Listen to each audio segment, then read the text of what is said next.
బిస్మిల్లాహిర్రహమానిర్రహీం. సహనం స్వర్గానికి సాఫల్యానికి సోపానం. సహనంతో విజయం, సహనంలోనే విజయం.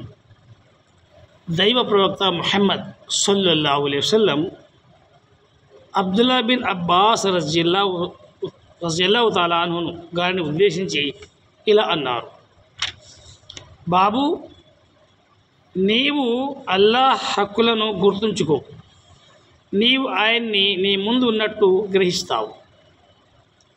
ఆనంద ఘడియల్లో నువ్వు అల్లాహ్ను జ్ఞాపకముంచుకో, ఆపద సమయాల్లో ఆయన నిన్ను జ్ఞాపకముంచుకుంటాడు. అంటే నిన్ను ఆ కష్టాల నుండి గట్టెక్కిస్తాడు. నీ నుండి తప్పిపోయింది నీకు చేరేది కాదని, నీకు చేరింది నీ నుండి తప్పిపోయేది కాదని తెలుసుకో. ఇంకా ఈ విషయం కూడా తెలుసుకో, దైవ సహాయం సహనం వెంటే ఉంటుంది. కలిమితో పాటే లేమి ఉంటుంది, కష్టంతో పాటే సుఖం ఉంటుంది. తిర్మిజీ షరీఫ్. సహనం ఒక అమూల్యమైన సంపద. అందుకే ఈ సుగుణాన్ని ఎట్టి పరిస్థితుల్లోనూ విడవకూడదు. ప్రతి మనిషికి తన దైనందిన వ్యవహారాల్లో ఎన్నో గడ్డు పరిస్థితులు, సమస్యల సునామీలు ఎదురవుతూ ఉంటాయి. ఇది ప్రకృతి సహజం. ఆ సందర్భాల్లోనే మనిషి నిగ్రహశక్తిని పాటించాలి, స్థిర ప్రజ్ఞతో వ్యవహరించాలి. ఆధ్యాత్మిక జ్ఞానం, వివేకం సహనానికి ఎంతగానో సహాయపడతాయి. అందుకే సహజ గుణం ఎన్నో దుర్మార్గాలను ఆపుతుంది. కాబట్టి ఒకరు మన ఎడల అనుచితంగా వ్యవహరించినా మనం మాత్రం పగను పెంచుకోకూడదు. దాన్ని అధిగమించడమే శుభం. ఎందుకంటే పగతో పగ ఎప్పుడూ చల్లారదు, నిప్పుతో నిప్పు ఎప్పుడు శాంతించదు. అసహనం వల్ల క్షణికావేశం కలుగుతుంది. క్షణికావేశం వల్ల ఎన్నో అవాంఛిత సంఘటనలు జరుగుతాయి. ఆవేశాలు మనిషి నాశనానికి కారణమవుతాయి.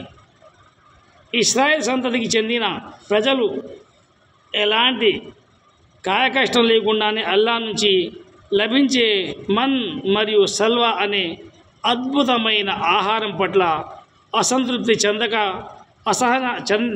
అసహనానికి లోనై మూసా అలైహిస్సలాం,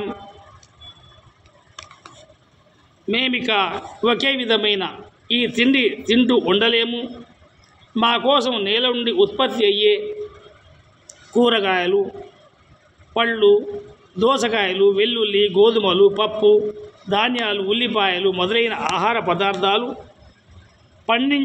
పండింపజేయమని నీ ప్రభువును ప్రార్థించు. అల్ బకరా అన్న తర్వాత వారికి పట్టిన దుర్గతికి చరిత్ర సాక్ష్యం. సహనం, శాంతం మనిషిని అత్యున్నత శిఖరాలకు చేరిస్తే, అసహనం, అసంతృప్తి, అనుగ్రహాలను కడల కృతజ్ఞత మనిషిని అందపాతాళానికి తొక్కి వేస్తుంది.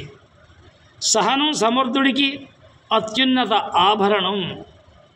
ఒక లక్ష్యం సాధించాలనుకున్నప్పుడు మనోనిబ్బరం కోల్పోకుండా ధైర్యస్థైర్యాలు కనపరచడం, నిదానంగా సమయస్ఫూర్తితో వ్యవహరించడం కూడా సహనమే. అలాంటి సహనమే సత్ఫలితాలను ఇస్తుంది. ఆశించింది లభించకపోతే సహనం కోల్పోవడం కొందరి నైజం. ఇది తిరోగమనానికి సంకేతం.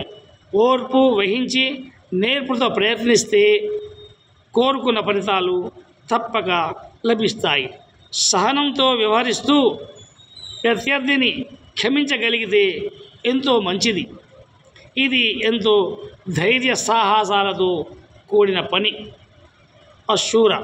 అల్లా మనందరికీ ఈ విషయాల పట్ల అవగాహన చేసుకుని ఆచరించే మహాభాగ్యం ప్రసాదించుగాక.